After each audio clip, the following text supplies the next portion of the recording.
हूं कि एक राज्य बहुत विकसित हो जाए और एक राज्य बहुत पिछड़ा हुआ हो और एक ही देश का दोनों राज्य हो तो क्या देश की एकता अखंडता पर भविष्य में खतरा उत्पन्न नहीं होगा? क्या शरीर है, भारत माँ है और भारत माँ के हम सब संतान हैं और पूरा का पूरा हमारा शरीर है। एक पाँव में लकवा मार दे, एक अंग में लकवा मार दे और दूसरा अंग बहुत मजबूत हो जाए तो देश का क्या होगा? और इसलिए बिहार की चिंता सिर्फ बिहार वासियों को नहीं होना चाहिए बल्कि बिहार की चिंता पूरे देश को होनी चाहिए।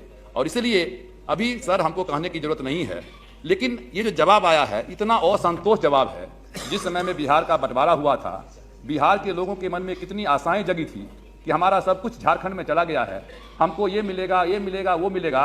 और ये जिस भाषा का आपने मंत्री जी प्रयोग किया है, हम तो इस भाषा को समझ ही नहीं पाए हैं कि खोदा पहाड़ निकली चुहिया। और ये जितना जो डिस्कशन हम लोग कर रहे हैं, रोड, बिजली, सिंचाई, पन बिजली, ये वो क्या हो रहा है?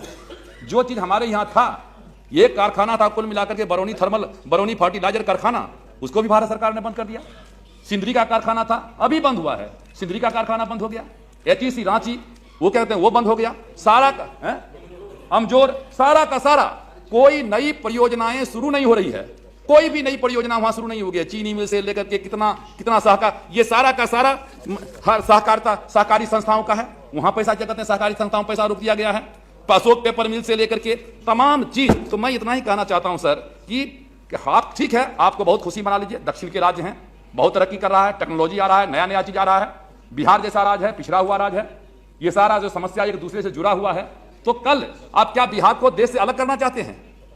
क्या करना चाहते हैं? या तो कुछ दिन के बाद जो डेवलप कंट्री हैं, स्टेट्स हैं, वो कह देंगे कि साहब हमारा पैसा बिहार में क्यों जाएगा, हम सब कुछ रोक रहे हैं, यूपी में क्यों जाएगा, हम सब कुछ रोक रहे हैं। तो कुछ दिन के बाद अपने ही देश में दो तरह के राज्य होंगे, एक डेवलप राज्य होगा, एक अनडेवलप होगा, एक विकसित होगा, एक अविकसित होगा। और जो अविकसित राज्य होगा उसको इस तरीके से ट्रीट किया जाएगा कि यहाँ या तो वहां उग्रवाद फैले, गंदा नाला बहे और दूसरी तरफ में स्वर्ग का सुख भोग हो। इसलिए मैं समझता हूं ये गंभीर मामला है और मैं नहीं समझता हूं कि मंत्री जी आज यहाँ जवाब देने में कोई सक्षम है। इनको जो नोट मिला होगा वो पढ़ करके सुना देंगे। इसलिए यदि इसके विषय में यदि गंभीरता से बात करनी हो तो प्रधानमंत्री योजना का मामला है, इसके लिए वृहद योजना चाहिए और प्रधानमंत्री को जो योजना आयोग के चेयरमैन हैं उनको बुलाना चाहिए, संबंधित हर मंत्रालय को। जैसे आप नॉर्थ ईस्ट की बैठक करते हैं, नॉर्थ ईस्ट में जाते हैं, नॉर्थ ईस्ट में सब डिपार्टमेंट को लेकर के जाते हैं, हर मंत्रालय को लेकर के जाते हैं, हर चीज को आप बदलाने का काम करते हैं। उसी तरीके से भारत सरकार प्रधानमंत्री को हर मंत्रालय के जो लोग हैं उनको बुलाना चाहिए, योजना आयोग के उपाध्यक्ष को बुलाना चाहिए, योजना आयोग के अपने चेयरमैन हैं उनको बुलाना चाहिए, पॉलिटिकल पार्टी का चाहे तो उनको भी बुलाने, नहीं बुलाने का हो तो नहीं बुलाने। लेकिन उसके लिए ये खाली एक जो है पीस वर्क में, ये पीस में काम नहीं चलेगा। एक बार बढ़िया तरीके से देना है बिहार को तो बढ़िया तरीके से पैकेज बनाइए, उसका मॉनिटरिंग भी कीजिए।